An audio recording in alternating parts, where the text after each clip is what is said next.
Leeds United are set to play against Preston, and we have plenty of team new. Oh, shit! There's not been a presser. That could be a problem. Subscribe though. That would be nice. That'd be a good Christmas present.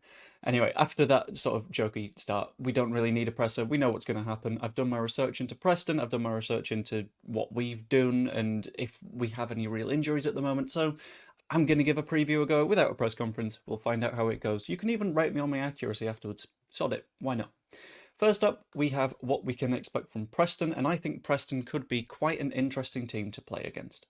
First up, they're the only team we haven't played yet in the Championship, which is very weird because we just did Ipswich twice. But that's completely fine. I think those matches got switched around because of geographical reasons, and you want to make sure that people don't have to travel too far on Boxing Day. All good by me. That just makes sense.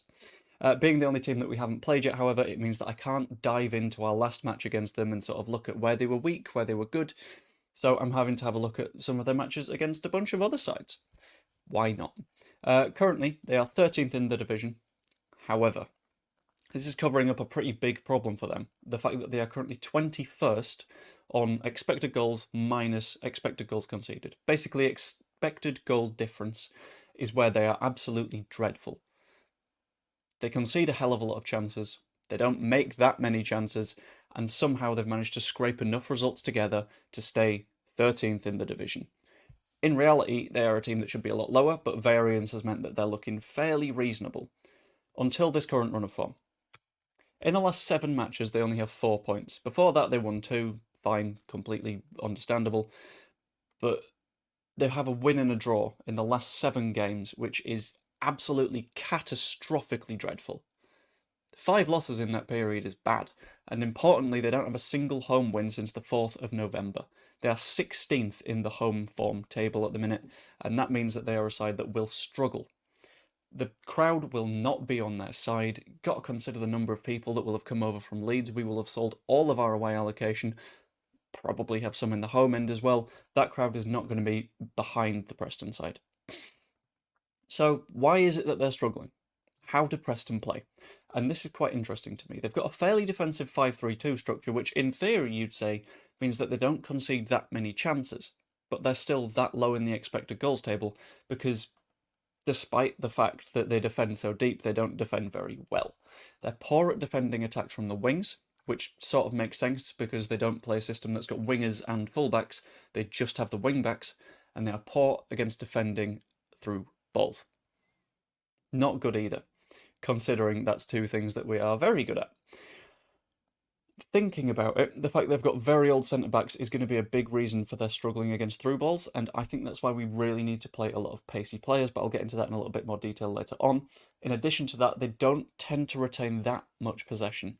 Admittedly, on average, their possession's in the 40s, they don't tend to push that high above 50, but when they're playing against teams that like to hold the ball like we do, they're happy to cede control. They're happy to hit you on the counter and try to exploit the gaps that you leave, and that's why we need to be very, very careful in this match. They also have some fairly exploitable defensive weaknesses, in my opinion. They've got a fairly slow backline, which is understandable because it's Preston.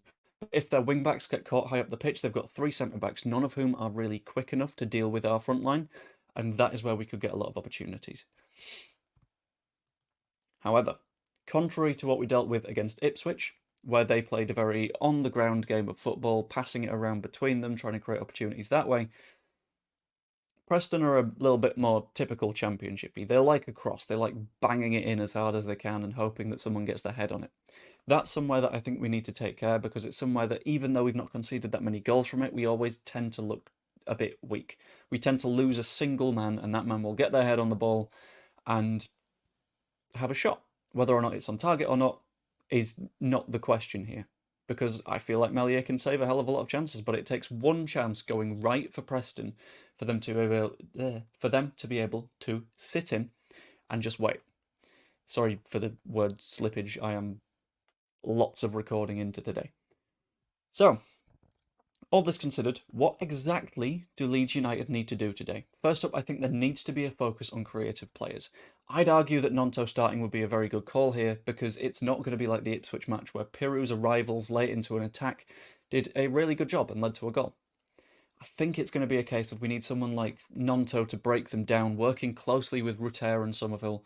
Dan James on the right, still doing his thing where he just sprints at someone. That's going to be very fun. I'll get into that in a little bit more detail in a minute. But having a focus on picking those creative plays is going to be fundamental to making sure that we get all the points. However, we need to make sure that we are not open to being attacked on the transition. Preston are a team that are going to sit in. They're a team that are going to wait for their opportunity, and when they get it, they're going to pounce. They're not going to pounce with everyone. They're going to send a couple of strikers, maybe the midfield, but they're going to make sure that they defend properly, which means that we're going to be encouraged to bring on more players to go forwards and attack them. And that is where they're a little bit dangerous. That's where their wing-backs get into a little bit of space, bang across into their two strikers, cause problems. Something else that I think we need to do is attack down the right-hand side. Their weakest centre-back, in my opinion, is Hughes. Purely because, and I've had a quick look on whoscored.com. A, he's got their worst rating. B, he's a 31-year-old Preston centre-back. He is not going to be that quick. And that's why I've sort of held the opinion that even though he's occasionally looked a little bit tired and he's had to come off first against Ipswich, having Dan James in this match is crucial, because his pace against an ageing Andrew Hughes is going to be a necessity. And something else that we need to do is be clinical. We had it against Ipswich.